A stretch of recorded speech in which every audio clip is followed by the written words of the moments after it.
Hi అండి, welcome back to our channel Mahanama vlogs. ఈరోజు మన వీడియోలో నేను చేయబోయే రెసిపీ వచ్చేసి మినప సున్నుండలండి. ఇవి పిల్లలు కానీ పెద్దలు కానీ ఎవరు తిన్నా సరే మంచి హెల్తీ ఫుడ్ అండి.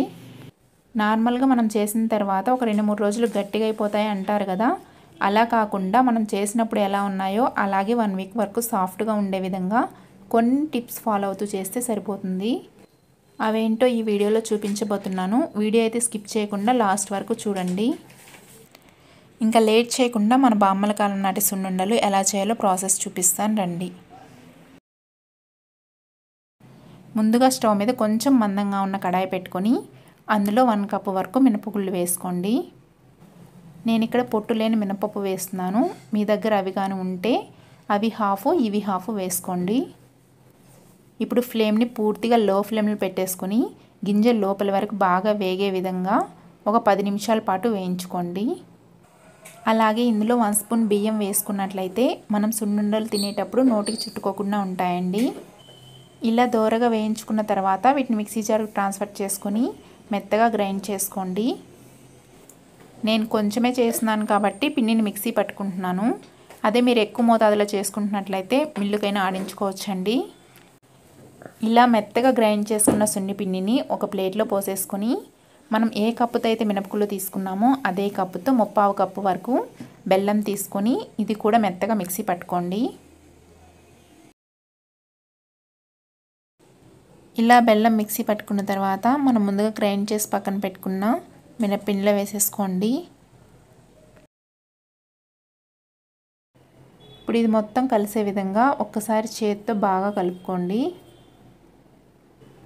మీరు అనుకోవచ్చు రెండు వేరువేరుగా వేసుకోకుండా ఫస్ట్ మినప్పిండి గ్రైండ్ చేసుకున్న తర్వాత బెల్లం వేసుకొని గ్రైండ్ చేసుకోవచ్చు కదా అని. అలా వేసినట్లయితే ఒక్కొక్కసారి పొడి పొడిగా రాకుండా అడుగున ముద్దగా వస్తుందండి. అందుకే ఇలా వేరువేరుగా వేశాను. ఈ మినప సున్నుండలు పిల్లలు కానీ పెద్దలు కానీ డైలీ ఒకటి తిన్నట్లయితే శరీరానికి మంచి బలాన్ని ఇస్తాయి. అలాగే మీ ఇంట్లో ఎవరైనా చిన్నపిల్లలు ఉంటే డైలీ అయితే ఇలా చేసి ఒకటి పెట్టండి. పిండి మొత్తం ముద్దగా లేకుండా కొంచెం పొడి పొడిగా కలుపుకున్న తర్వాత దీన్ని మిక్సీ జార్కి ట్రాన్స్ఫర్ చేసుకొని మళ్ళీ ఒక్కసారి గ్రైండ్ చేసుకోండి. సో మనం పిండిని ప్రిపేర్ చేసుకున్న తర్వాత మనం ఏ కప్పుతో అయితే మినపగుళ్ళు తీసుకున్నామో అదే కప్పుతో 1/2 కప్పు వరకు వేడి నెయ్యి తీసుకోండి. ఈ వేడి నెయ్యి తీసుకోవడం వల్ల ఏంటంటే మనకి సున్నుండలు ముద్దలు చుట్టుకునేటప్పుడు ఈజీగా ఉంటుందండి. మీరు ఇలా ముద్దలు చుట్టుకునేటప్పుడు ముందే కొంచెం పిండిని టేస్ట్ చేసుకొని కరెక్ట్గా తీపి సరిపోయిందా లేదో చూసుకొని సరిపోలేదు అంటే ఇంకొంచెం బెల్లం యాడ్ చేసుకోండి. ఇప్పుడు మొత్తం పిండిలో ఒకేసారి నెయ్యి పోసేసుకోకుండా కొంచెం కొంచెం పిండిలో పోసుకుంటూ ముద్దలు చేసుకోండి. దీనివల్ల పిండి ఆరిపోకుండా ఉంటుంది. ఇప్పుడు ఇక్కడ కొంచెం నెయ్యి వేసుకున్నాం కదా, ఒక సున్నుండ చేసుకోవడానికి ఎంత పిండి అయితే పడుతుందో అంత పిండిని యాడ్ చేసుకొని ఇలా కలుపుకున్న తర్వాత రౌండ్గా అయితే ముద్దగా చేసుకోండి.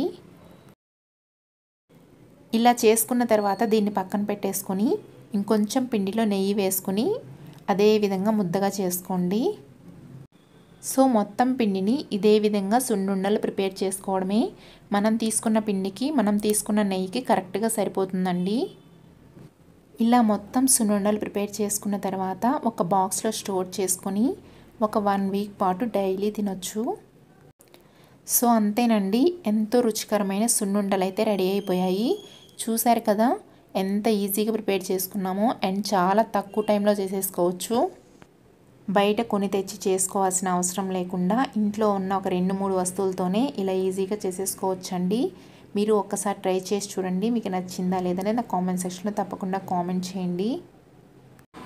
సో ఈరోజు వీడియో అయితే ఇదేనండి. మీకు కానీ నా వీడియో నచ్చినట్లయితే ప్లీజ్ లైక్ చేయండి, అలాగే షేర్ చేయండి. ఇంకా మన ఛానల్ ఎవరైనా సబ్స్క్రైబ్ చేసుకోకపోతే మాత్రం ప్లీజ్ సబ్స్క్రైబ్ చేసుకోండి. ఓకేనా? Thanks for watching.